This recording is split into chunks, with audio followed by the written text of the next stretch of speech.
اس کا کاف سے نام شروع ہوتا ہے، اس کا جیم سے نام شروع ہوتا ہے، تو پورے خاندان میں کسی کا نام کاف، نون یا جیم سے تو شروع ہوتا ہی ہوگا، یا دوستوں میں تو فوراً ذہن جو ہے ادھر منتقل ہو گیا۔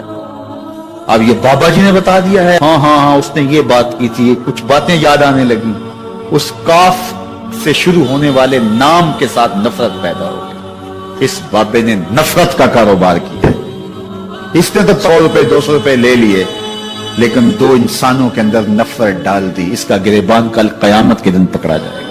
ان ملنگوں کے پاس، ان ذوف الاعتقادی کو پھیلانے والوں کے پاس کبھی نہ جاؤ۔ تمہیں مصیبت پڑی ہے، تمہیں لگ رہا ہے کہ شاید میرے اوپر جادو ہے، تو پڑھو نا سورہ بقرہ، جادو جڑ سے اکھڑ جائے گا۔ 40 دن اپنے گھر میں سورہ بقرہ پڑھو، برکت ہوگی۔ کہتے ہیں مولوی صاحب 40 دن تو نہیں پڑھی جا سکتی، 2.5 پارے، ہمیں کوئی تعویذ ہی کرتے ہیں، ہم شارٹ کٹ چاہتے ہیں نا، روزانہ صبح 2.5 پارے سورہ بقرہ پڑھے، یہ تو ہم سے نہیں پڑھی جائے گی، تو آپ کوئی تعویذ ہی لکھتے ہیں۔ کاروبار میں برکت نہیں، میں کہتا ہوں پڑھو نا سورہ واقعہ، 3 رکوع ہیں، برکت ہوگی۔ ہم کہتے ہیں ہمیں تعویذ ملنا چاہیے، بس وہ ہم گلے میں رکھ دیں، بٹوے میں رکھ لیں، پرس میں رکھ لیں، اور ہمارا کام ہو جائے، ہمیں کچھ بھی نہ پڑھنا پڑے، ہمیں وضو تک نہ کرنا پڑے، نماز نہ پڑھنی پڑے، اور برکت ہو جائے۔ ایسے برکت تو نہیں آتی۔ اس لیے چھوڑو ان کی جان، آؤ قرآن مجید پہ آؤ، آؤ سجدوں پہ آؤ، آؤ دعاؤں پہ آؤ۔ سحری کے وقت اس کی رحمتیں آواز دے رہی ہوتی ہیں، حل میں مسترزقن، ہے کوئی رزق مانگنے والا، اور تم اس وقت سوئے ہوئے ہو، سارے دن ٹھوکریں کھاتے ہو۔ آؤ نہ اس وقت جھولی پھیلا کے، ہاتھ پھیلا کے کہو مالک تو جھولیاں بھر دے، تو پھر دیکھنا میرا بیٹا سالم مشرکین کی قید میں ہے اور میں فاقوں کی حالت میں ہوں، تو فرمایا آل محمد کے پاس ایک سیر جو ہیں، بس اس کے علاوہ ہمارے پاس بھی کھانے کے لیے دنیاوی اسباب نہیں ہیں۔ کہا صبر کرو اور اللہ سے ڈرو، اور لا حول ولا قوت الا باللہ کثرت کے ساتھ پڑھو۔ یہ ایسا وظیفہ ہے، ایک حدیث پاک میں آتا ہے کہ یہ 99 بیماریوں کا علاج ہے، اس میں سب سے کم درجے کی بیماری ہم اور غم ہے، یہ دکھوں کا مداوع ہے، مشکلات کا علاج ہے، اور یہ وظیفہ میرے حضور نے بتایا۔ حضرت ابو ذر غفاری رضی اللہ تعالیٰ عنہ کو حضور نے 5 چیزیں بتائی تھی، ان میں سے 5ویں چیز یہ تھی کہ ابو ذر کثرت کے ساتھ لا حول ولا قوت الا باللہ پڑھا کرو۔ فرمایا عرش الہی کے نیچے ایک خاص خزانہ ہے، یہ وظیفہ وہاں سے آیا ہے، یہ زندگی میں معمول بنا لو، جب پھنس جاؤ، مشکلات میں آ جاؤ تو لا حول ولا قوت الا باللہ پڑھو، اللہ راستے کھولے گا۔ تو حضور نے 3 چیزیں فرمائی، اللہ سے ڈرو، صبر کرو، اور کثرت کے ساتھ لا حول ولا قوت الا باللہ پڑھو۔ وہ فرماتے ہیں کہ میں یہ عمل شروع کیا، ابھی گھر میں بیٹھا ہی تھا کہ دروازے پہ دستک ہوئی، تو میں اٹھا کہ دروازہ کھولوں دیکھوں کہ کون ہے، تو دروازہ کھولا، دیکھا میرا بیٹا کھڑا ہے اور اس کے پیچھے 100 اونٹ کھڑے ہیں۔ تو میں نے کہا کہ تم اور یہ اونٹ؟ کہا مجھے موقع لگ گیا، میں ان کی قید سے بھاگ آیا۔ وَيَرْزُقْهُ مِنْ حَيْثُ لَا يَحْتَسِبُ، وہ تمہیں وہاں سے رزق دے گا جہاں سے تمہیں گمان بھی نہیں۔ اس کے ہو کے تو دیکھو، اللہ اکبر، اللہ کے ہو جاؤ تو پھر وہ تمہاری ضرورتوں کا کفیل ہو جائے۔ فرمایا حضرت عبداللہ ابن مسعود رضی اللہ تعالیٰ عنہ نے کہ کسی شخص کو فقر و فاقہ آ جائے تو وہ لوگوں کو بتائے کہ میں آج کل بڑے مشکل حالات میں ہوں، ہر وقت لوگوں کو بتاتا رہے، تو اس کی مشکل بڑھے گی، اس کی مشکلیں آسان نہیں ہوں گی اس طرح۔ اور اگر وہ اپنی اس مشکل کو کسی سے شیئر نہ کرے بلکہ مصلی بچھا کے اپنے رب سے کہے کہ مالک فقر و فاقہ آ گیا ہے اور اس کا علاج تیرے پاس ہے، اس مرض کا مداوع تیرے پاس ہے۔ حضرت عبداللہ ابن مسعود فرماتے ہیں کہ رسول کریم نے فرمایا جلد یا بدیر اللہ اس کو مالا مال فرما دے۔ یہ بھی کبھی کر کے دیکھو، مشکل آ جائے، فاقہ آ جائے، اور قرآن مجید کا دل سورہ یاسین ہے، جس نے 1 مرتبہ سورہ یاسین کی تلاوت کی اللہ 10 مرتبہ قرآن پڑھنے کا ثواب عطا کرے، اور کتنا بڑا اجر ہے۔ آپ 1 سال میں بھی شاید 10 قرآن مجید نہ ختم کر سکیں، اور سورہ یاسین پڑھیں تو 10 مرتبہ قرآن مجید پڑھنے کا ثواب نصیب ہوگا۔ تو اپنی صبح کا آغاز سورہ یاسین سے کیا کریں، نماز فجر کے بعد اشراق تک سورہ یاسین پڑھ لیا کریں۔ سورہ یاسین اگر آپ پڑھ کے اپنے دن کا آغاز کرتے ہیں، آپ کا سارا دن خیر سے گزرے گا۔ اس دن اگر کاروبار کریں گے تو برکت ہوگی، اس دن بہت ساری بیماریوں سے، آفات و بلیات ارضیہ و سماویہ سے بچے رہیں گے، لوگوں کے شر سے، حادثات سے محفوظ رہیں گے۔ میرے حضور نے ارشاد فرمایا، قرآن مجید میں ایک سورت ہے جس کی 30 آیات ہیں، اگر کوئی شخص اس کی تلاوت کرتا ہے تو وہ سورت پڑھنے والے کی شفاعت کرتی ہے، اور اتنی بار شفاعت کرتی ہے کہ اس کو بخشوا کے چھوڑتی ہے۔ وہ سورت کون سی ہے؟ وہی تبارک الذی بیدہ الملک، یہ سورت الملک ہے، 30 آیتیں ہیں۔ جو شخص اس کی تلاوت کرے، یہ اتنی بار سفارش اللہ کی بارگاہ میں کرتی ہے کہ اپنے پڑھنے والے کو بخشوا کے چھوڑتی ہے۔ تو اپنے دن کا آغاز سورہ یاسین سے کریں اور اپنی شب کا آغاز سورہ ملک سے کریں۔ سونے سے پہلے سورہ ملک کی تلاوت ضرور کر لیں، انشاءاللہ اس سے رات برکت سے گزرے گی۔ جس نے ایک دن میں 100 مرتبہ سبحان اللہ و بحمدہ پڑھا، کتنی مرتبہ؟ 100 مرتبہ کیا پڑھا؟ سبحان اللہ و بحمدہ، فرمایا کہ اس کے گناہ سمندر کی جھاگ کے برابر بھی ہوں تو اللہ معاف فرما دے گا۔ تو یہ اپنے وظائف میں شامل کر لیجئے، سبحان اللہ و بحمدہ۔ اور حدیث بخاری ہے کہ 2 کلمے ایسے ہیں جو اللہ کو محبوب ہیں اور زبان پر مشکل نہیں، زبان پر بڑے آسان ہیں، اور جب میزان پہ رکھے جائیں گے تو پلڑے کو جھکا دیں گے، بڑے بھاری ہیں میزان پہ۔ وہ 2 کلمے یہی ہیں، سبحان اللہ و بحمدہ، سبحان اللہ العظیم۔ تو اگر اس کو 100 مرتبہ روزانہ پڑھے تو سمندر کی جھاگ کے برابر بھی گناہ ہو تو اللہ معاف فرما دیتا ہے۔ اللہ فرماتا ہے ما یفعل اللہ بعذابکم، وہ تمہیں عذاب دے کے کیا کرے گا؟ ذرا لہجہ دیکھیے، ذرا انداز، ما یفعل اللہ بعذابکم، وہ تمہیں عذاب دے کے کیا کرے گا؟ تم اس کی مخلوق ہو، اپنے دستے قدرت سے اس نے تمہیں بنایا ہے، تو وہ تمہیں عذاب دے کے کیا کرے گا؟ اس کی ضرورت نہیں ہے کہ تمہیں عذاب دے، نہ اس کی چاہت ہے کہ تمہیں عذاب دے۔ کوئی خود چھلانگے لگائے تو اس کی مرضی۔ فرمایا کہ ما یفعل اللہ بعذابکم، وہ تمہیں عذاب دے کے کیا کرے گا؟ ان شکرتم وآمنتم، اگر تم شکر ادا کرو اور ایمان لاؤ تو وہ تو قدردان ہے جو کوئی اس کا شکر کرتا ہے اور جو اس پر ایمان لاتا ہے۔ تو اللہ اس کے لیے عذاب نہیں رکھا، اس کے لیے رحمتیں رکھی ہوئی ہیں۔ تمہیں دستے قدرت سے بنایا ہے اور وہ تمہیں خوش دیکھنا چاہتا ہے، تمہیں خوشحال دیکھنا چاہتا ہے، تمہیں سرشار دیکھنا چاہتا ہے، تمہیں نہال دیکھنا چاہتا ہے، تمہاری زندگی کو خوشگوار دیکھنا چاہتا ہے۔ تم نے اپنے آپ کو خود اپنے اعمال کی وجہ سے مصیبتوں میں ڈالا ہے، تو کہا شکر کرنے کی عادت ڈال لو، دیکھنا پھر اللہ تعالیٰ جل شانہ کی رحمتیں تمہارے اوپر کس طرح اترتی ہیں، اس کی نوازشیں تمہارے اوپر کیسے برستی ہیں۔ توکل اگر ہم سیکھ جائیں تو توکل ایک ایسی دولت ہے کہ جو خوشحال زندگی کی ضمانت بنتی۔ جب ہم اللہ پر توکل نہیں کرتے اور ہم سمجھتے ہیں یہ سب کچھ ہماری محنت کا نتیجہ ہی ہوگا، اور نتیجہ جب نہیں آتا تو پھر ہم بے چین مضطرب ہو جاتے ہیں۔ اور جب ہم اس پہ توکل کر لیں تو پھر ہمارا صرف اتنا ہی کام ہے کہ میاں ہم یہ کام کر رہے ہیں، بس یہ حکم، ہم بیج بو رہے ہیں، بس یہ حکم ہے اور بو رہے ہیں، باقی اس پہ بھروسہ ہے، یہ کام اس کا ہے کہ اس نے اس کو اگانا ہے، اس کے اوپر پھل لگانے ہیں۔ تو جب اس پہ توکل ہو جائے تو بندہ سوکھا رہتا ہے، ورنہ بندہ مشکل میں مبتلا ہو جاتا ہے۔ بسا اوقات ایسا ہوتا ہے کہ بندہ ایک منصوبہ تیار کرتا ہے، اس کا عملی نتیجہ اس کو سامنے نظر آ رہا ہوتا ہے، لیکن نتیجہ بالکل الٹ جاتا ہے۔